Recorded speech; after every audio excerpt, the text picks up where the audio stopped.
Zoe Bennett was only 8 years old the day she boarded Skyline Airways Flight 2275.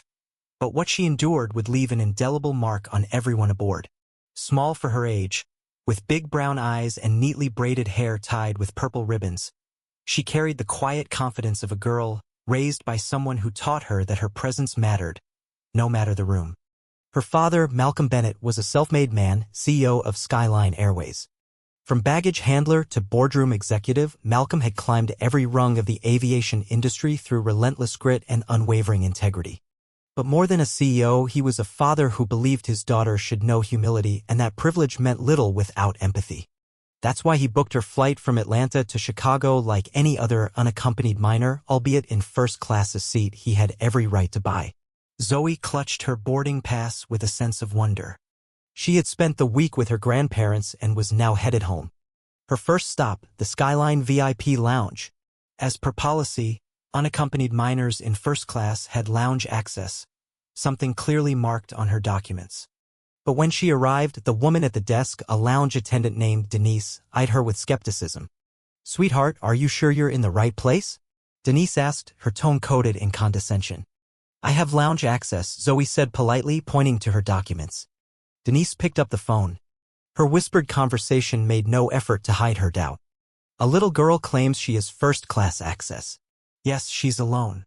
"No, I didn't think so either." It took 3 phone calls and 15 minutes of scrutiny before Zoe was allowed in but not welcomed. She was directed to a far corner away from the polished executives sipping espresso and discussing mergers. Zoe sat tall, opened her copy of Hidden Figures and let their judgment slide off her like raindrops on a windshield. "Your dignity is not negotiable," her father always said. When boarding began, Zoe approached the gate. Once again, her ticket and presence were questioned. "First class," the gate agent said with thinly veiled disbelief. Another verification. Another delay. But eventually Zoe was allowed on the plane. Inside, she found seat 2A, placed her backpack beneath the seat, and buckled up. She had barely opened her book when a woman entered the cabin and locked eyes on her. Tall, blonde, and perfectly styled in a cream Chanel suit, Vivian Hargrave exuded the entitled confidence of someone used to reshaping reality to fit her whims. Vivian paused at the cabin entrance, aghast. "Why is she in 2A?" she hissed to her husband, a distracted financier named Martin.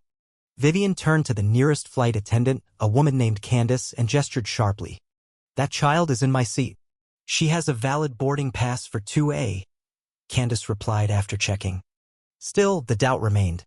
Vivian leaned in, slipping a crisp $100 bill into Candace's hand with well-practiced finesse.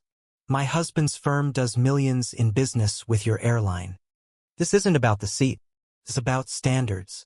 Surely you understand." Candace's demeanor shifted. She nodded and walked over to Zoe, joined by another flight attendant, Kyle. "Sweetheart," Candace began. "We think there may have been a mistake with your seat. Could you please come with us?" Zoe's face remained calm, though her chest tightened. "My boarding pass says 2A. Kyle added, "We just need to double-check. There's a lovely seat in the back we can take you to for now."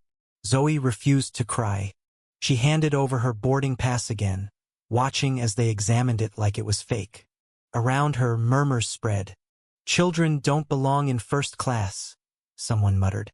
"She probably snuck up here," another whispered. "My dad bought me this seat," Zoe said firmly. "I have the right documentation."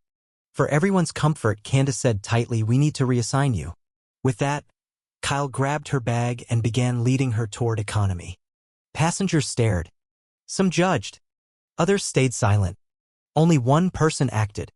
A woman named Gloria Whitman, an elegant silver-haired retired judge in seat 1D, began recording.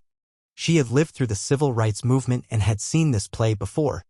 Back in row 32, Zoe sat stiffly between 2 strangers. Her backpack stashed where she couldn't reach it, her heart heavy. Her father's voice echoed, "They may take your seat, but never let them take you."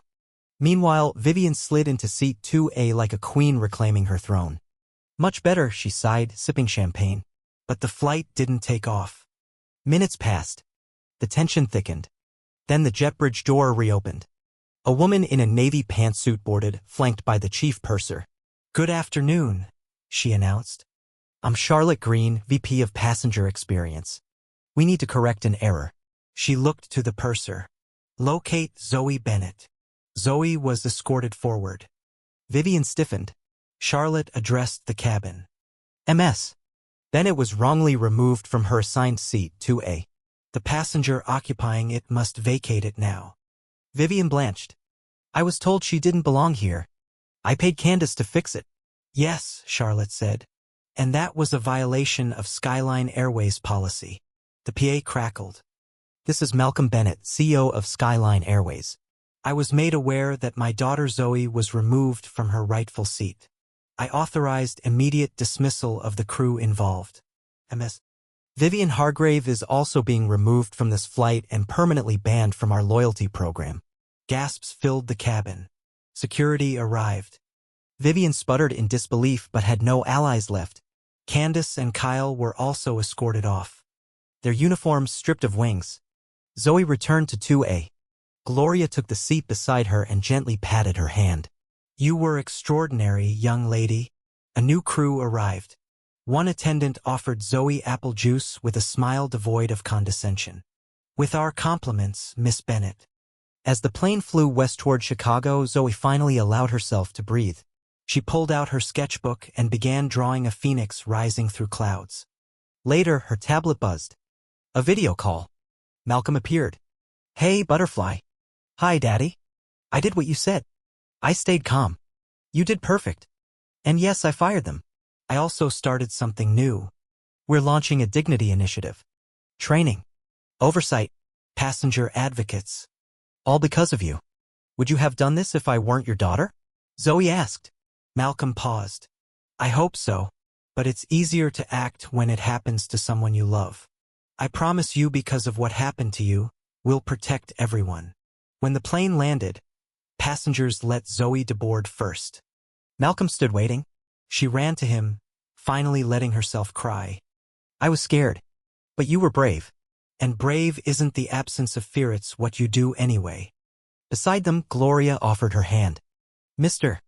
Bennett, I'm Judge Whitman. Your daughter held herself with more grace than most adults. Thank you, Malcolm said. Your recording will help make real change. Weeks later, at Zoe's school, she stood in front of her 5th grade class for career day. My dad runs an airline, she said. But I'm not here to talk about planes. I want to talk about dignity. And why you should never let anyone take it from you. She held up her drawing of seat 2A with her name above it. The class erupted in applause. At the back of the room, Malcolm stood, pride radiating from him like sunlight. In that classroom, a new generation learned what courage looked like. And it all started with a little girl who refused to give up her seat.